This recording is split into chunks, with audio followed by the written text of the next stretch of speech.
Well, mostly organizations, what makes it critical is that they don't represent well the full set of values that have a right to be represented there.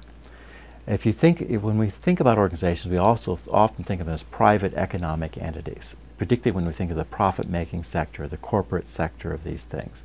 In doing so, we forget that not only is the market economy concept itself value-laden, that is, not everything is priced the same, is contrived in the way it operates, but that real organizational decisions are always value-laden.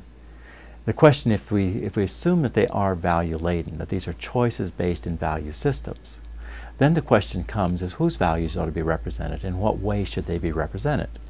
By treating this as merely an economic system, hides or disguises the ways in which those values come to play and leads us to misrecognize or not think about what we have as a right as a democratic society, and democratic citizens as part of that. It's like as a system what we have done is we've maintained democracy in one part of life and most of our organizations in another part of life, and never ask ourselves, why is it that this big institution that makes most of our decisions is not democratic? And from my standpoint, democracy makes little sense if we don't practice democracy where we make decisions.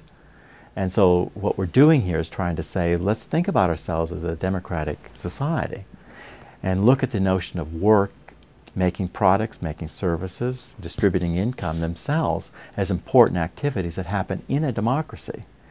Now, what are the practices we want to have employed in those sites? And this is not to be anti-profit or anti-income. In fact, what we find across time is the more democratic workplaces become, generally speaking, the more efficient and effective they become in meeting goals. And so rather than this being a kind of a way of supplementing the quality business decisions, this is actually a way of representing the social values that have a right in a democracy to be represented and making our businesses better at the same time.